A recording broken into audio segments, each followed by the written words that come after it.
Um, Good morning. Hello, everyone. I hope you're all safe and well. My name is Danesh-Mand, and it's my pleasure delivering this short presentation to you today. As you're probably aware, to further support the students undertaking the subject of Advanced Project Risk Management 15317, a number of additional online training material have been developed. These short targeted presentations will help you to better identify and understand the key aspects of this topic for your further studies. However, please note that these materials should be only used as a supplementary, not a replacement for full training documents and references already provided for this subject. Please refer to the university's course online platform or contact your lecturer to access and discuss full set of training material for this topic. So on that basis, let's start on our session today, which is a case study for quantitative risk analysis or QRA. You can also see my contact details and email address if there is anything that I might be able to help you a bit more in terms of the risk or contingency discussion. By all means, please contact, and I would be more than happy to help. A quick outline. As I mentioned, a number of sessions or video and audios as well have been prepared. This is the current list related to the contingency topic. So as you can see, this is this presentation is the session 1, which is related to the case study for QRA. There is another case study which is available. We do have a session for basic contingency management, the topic of it, the process, the key elements, the definitions. We do have 2 sessions related to the determination, one for schedule, one for cost. And also we do have the allocation and controls. There are some other areas like the portfolio contingency or performance measurement that we do cover them very briefly as part of the contingency management, the basics. But as I said earlier, please refer to the full training documents and don't only rely on these 6 sessions for this topic. Before we start, a quick introduction about myself. I'm currently a director with KPMG Australia.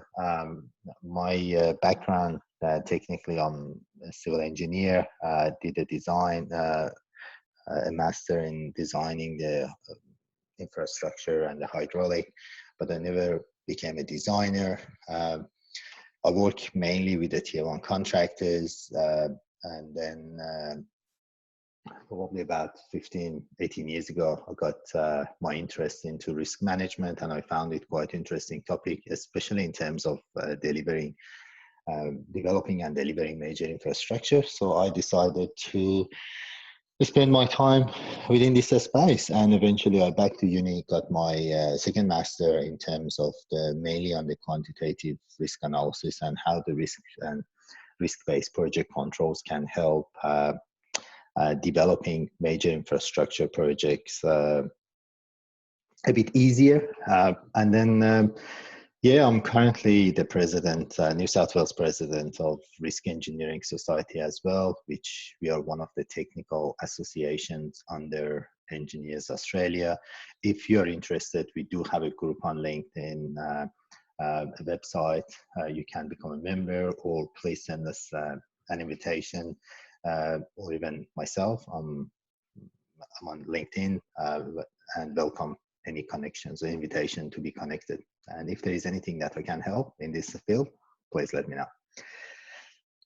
Just in terms of the material discussions or presentation for today, I just very quickly I need to express that these are my own personal views and experiences and do not reflect or represent the official policy position or recommendation of KPMG Australia, EA, or RES. So obviously they do have a general nature and should not be used for any some sort of decision making without any further assessment, right?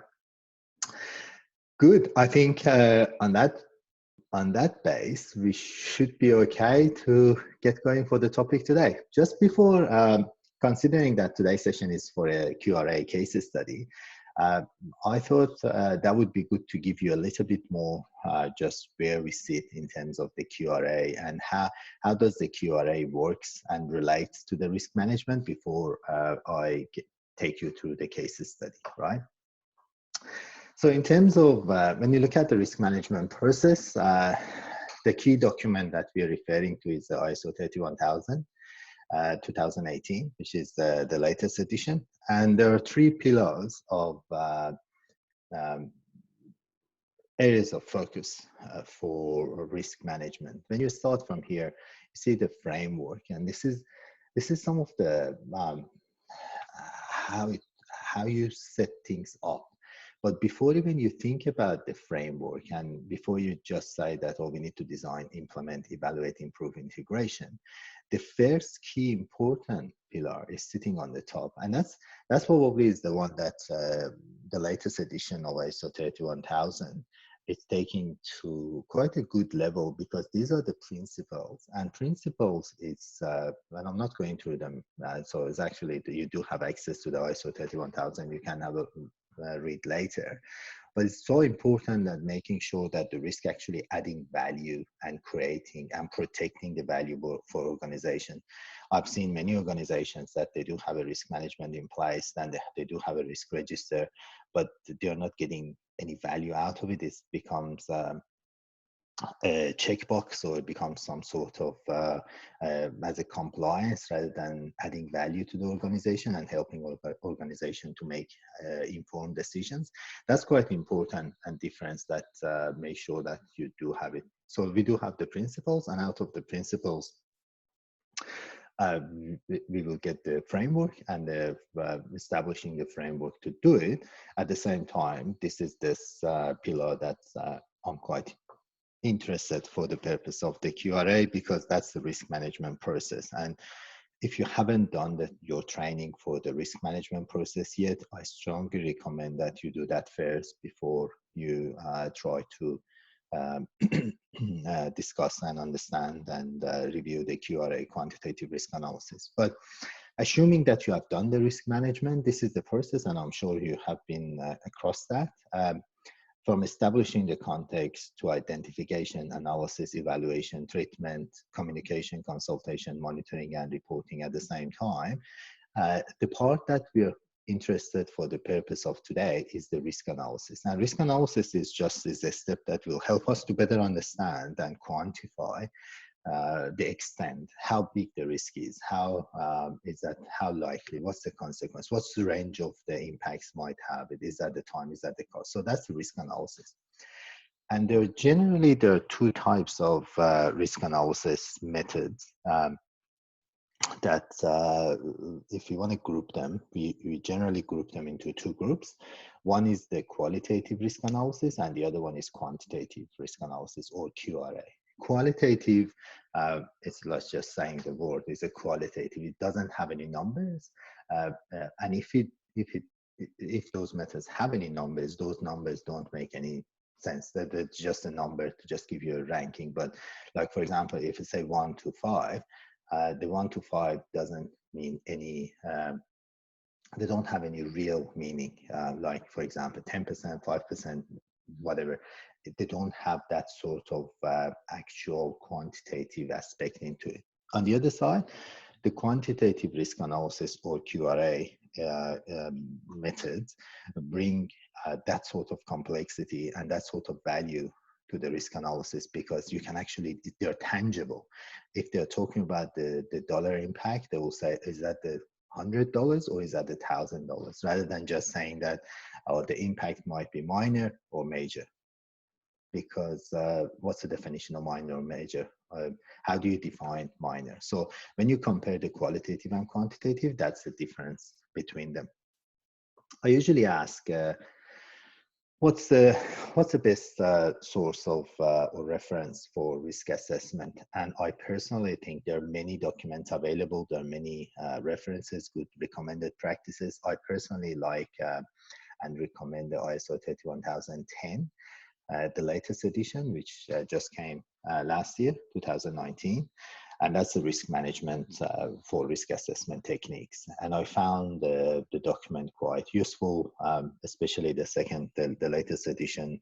It's quite, it's a very good document if you're interested in terms of understanding the tools and techniques associated with the risk assessment. Our case study for today is using the Monte Carlo simulation. Is one of the methods that you'll see in the list of the ISO 31010. So you'll see how we are using the Monte Carlo simulation.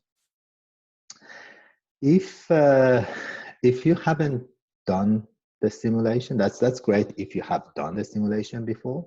But if you haven't, I will take you very briefly through the process and the method. How does it work? And then before we get into the case study. So MCS usually involves in the, as you can see, the process, if you put it in the circle in the middle, generally involves taking some random sample values or variables from each input distribution. They are variables, so there should be some sort of ranges against them.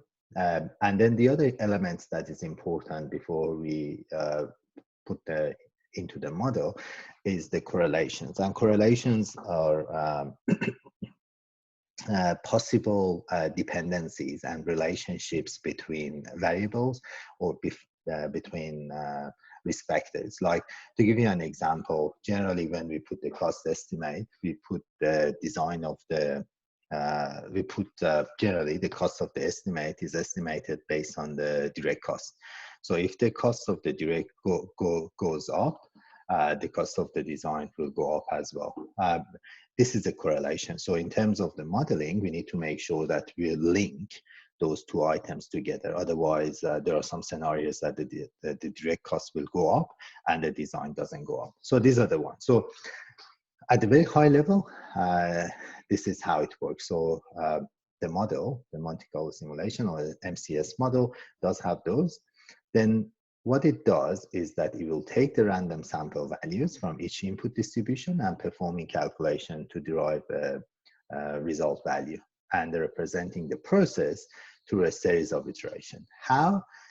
To give you an example, the methodology is quite simple. What it does is that it will run 10,000 iterations, and every iteration, the software or the system or the tool, the methodology will pick one variable or a set of assumptions. Like if the direct cost is 10,000, then the design is 8% of that 10,000.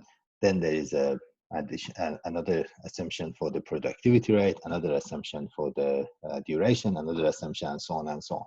And by taking all those assumptions, that's one set of assumptions, then the software calculates the outcome. It might be the cost of the project, it might be the duration of the project, it might be anything, right? It depends how you develop the model. That's one result, goes to the second iteration. The second iteration again does it the same. You get the outcome again. It might be duration, dollars, whatever it is. Third, fourth, and so on and so on. So, and the software will do it 10,000 times for you. So in other words, it's like, and that's what I'm saying. Usually when I explain to people, I said that's quite a simple methodology, but it's quite time consuming. If you want to develop your cost estimate 10,000 times, probably you need to spend days and days and days. The software does it for you in, I don't know, a few minutes, depending on the model, or it might be a couple of hours if it's so complicated, but it's much, much faster than doing it manually. So how does it work at the end? When the software does get all those 10,000 scenarios, you call them, then they put them based on the SQF. In other words, they will go through them, the software will go through them, and I said out of that 10,000 times or 10,000 scenarios, there are 70% of them, the completion date is before that certain date. And that's what we call it P70. And in other words, P70, and it's exactly the same for the dollars. P70 is that there is a 70% chance that the cost of the project will be less than that figure, or the duration will be less than that date. Or there is a possibility, there is a 70% chance that we finish the project before or on that date. And that's the histogram that we call it. I hope I could give you a little bit of simulation. Obviously, this is not the purpose of today, but again, the RES guideline. Well, actually, I forgot to tell you that. So that's one of the best documents that, if you look at the references, I strongly recommend you can refer to it. It's a complementary copy of the RES contingency guideline should be available to you as well. If not, please contact your lecturer or send me an email and I'm happy to send you a copy. So there's a red cover document and that's a contingency guideline. Make sure that you use the second edition, which released last year, right? So that's a good document helping you on the concept of contingency. I'm not taking you through some of the basics in terms of the statistics and how does it work. As I said, just wanted to very briefly take you through the simulation. Just make sure that if you haven't done it, please refer to the full training material or guideline. These are all coming from the guideline. This is the guideline that I just mentioned. So it's a RES contingency guideline, second edition, 2019. Please make sure that you read it and reference. It's quite a good document taking you as a first step. There are other references that the document is giving you for the next, as you develop your studies further. But the guideline is this document. RES started to develop this document in 2013. Initially, we thought we will publish it in 3 months. It took us 3 years. So the first edition released in 2016 and the second edition came out last year, 2019. So I'm quite pleased with the document and I think it's quite useful. Okay. Considering the time available to us for today, let's get into the case study and have a look how does it work in terms of the methodology, the Monte Carlo simulation in practice. This case study is related to a road and bypass project. As you can see, the project value was $600 million, quite a large, complex infrastructure projects, a number of bridges, a bypass, 4-lane, 12K, almost 4 years. And one of the key risks that we identified was related to the sensitivity of construction schedule program to rain. And we had 2 possible scenarios or risk analysis approaches or methodologies to address that. Both quantitative, obviously, as you can see, is both deterministic. So if you remember, if you recall earlier, I mentioned that the risk analysis can be done through the qualitative risk analysis or quantitative risk analysis. Quantitative risk analysis then can be done deterministically or probabilistically. And deterministically refers to scenarios that there is only one scenario, there's only one. Deterministic is 1 + 1 = 2, that's deterministic. The probabilistic on the other side is obviously probabilistic. It's just, it will bring the probabilities 1 + 1, not necessarily means 2. It's most likely it's 2, but it might be 4. It might be 1 as well, depending on the scenarios, or 1.5. It's all those different scenarios that it comes based on the probability. So how does it work? When we got the rain data, the project was here, North New South Wales, in that sort of area. And as you can see, there's quite a wet area. That's the millimeter of rain and number of rain days. You see it's quite wet. We initially, for the deterministic, initially we said deterministic. Obviously, deterministic analysis is faster, it's quicker, it's easier to understand. And that's what we did initially. We said, how many days do we need for rain days? We got the historical data from 1892 to 2006. That was the rain database. We did a quick statistical assessment.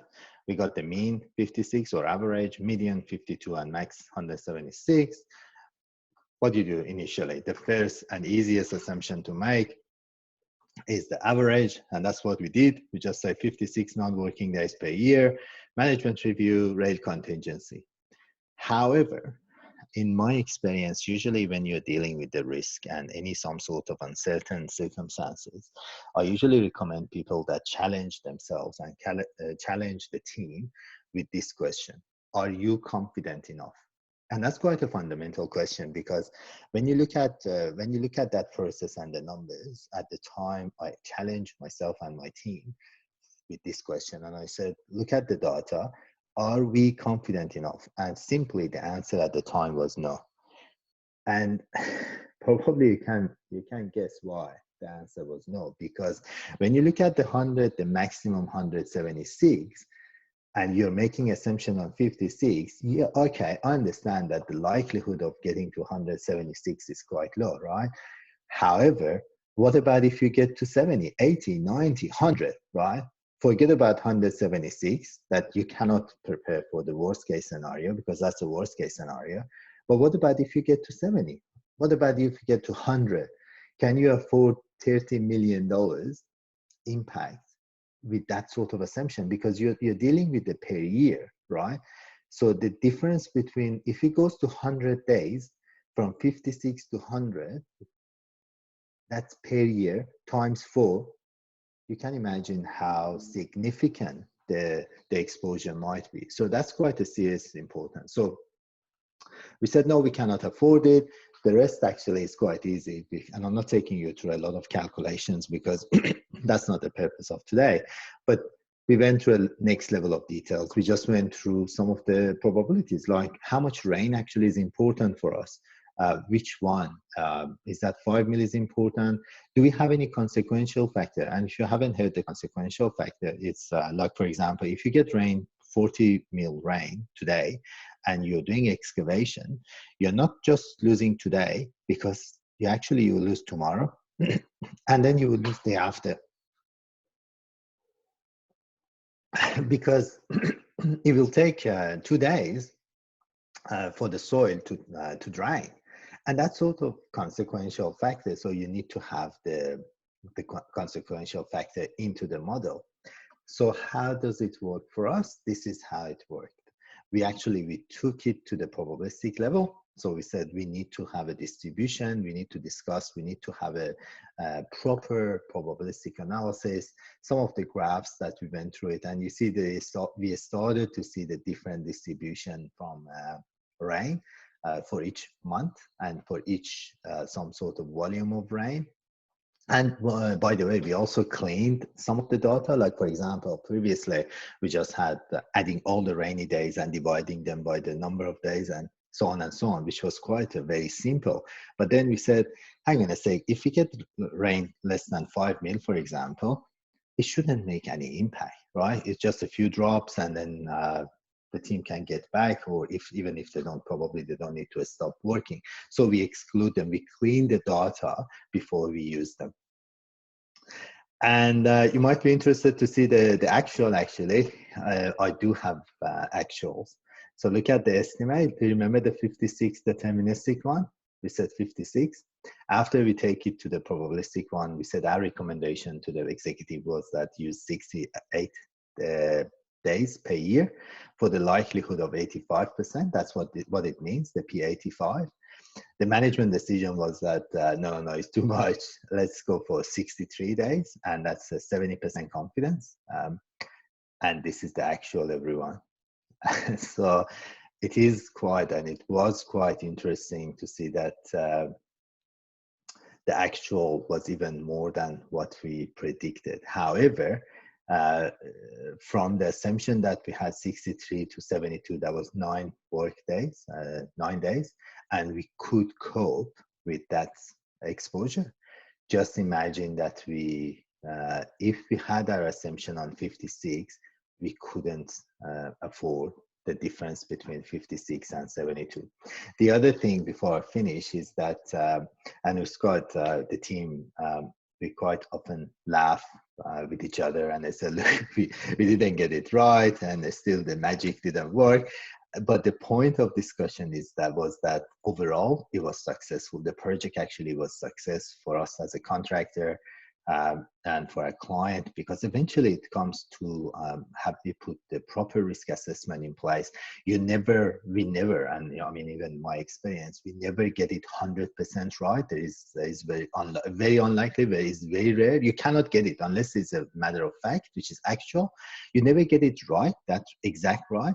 But the risk assessment can help you to make an informed decision, better understanding. And also the other part, which is quite important, the benefits, is that during the risk assessment, hopefully will give you and your team the opportunity to think about other things as well. To give you an example, for this case study, when we went through the program, the schedule, we realized that in some areas, up the hill, so I mean, especially in this project, for example, we had some areas up the hill and down the hill. Then we went through the schedule and we realized that during the flooding, during the wet season, we're doing some of the activities down the hill. And that shouldn't be the case. So we started to change the logic of the construction. So during the wet season, we're doing the up the hill for obvious reason, and then we do the dry season. And during the dry season, we do the down the hill. So these are the quite simple, right? But the risk assessment and especially the quantitative risk analysis approaches can help the project team to better understand and better prepare and plan for the future. So I think that's, and some of the key lessons that I'm not taking you through them, but you do see them in the full training material. I'm sure you will find them useful. That's it, everyone, for our first case study on the QRA. As I mentioned earlier, please keep in touch. My email in university, and also the KPMG one, and also on LinkedIn, if definitely keen to be connected. And also if you're interested, please join us in RES, Risk Engineering Society. Other than that, I hope you found this short presentation useful. Don't forget the full material. Make sure that you read them and practice them, and also the guideline as well. Good luck with your study, and keep in touch. Till next time. Bye.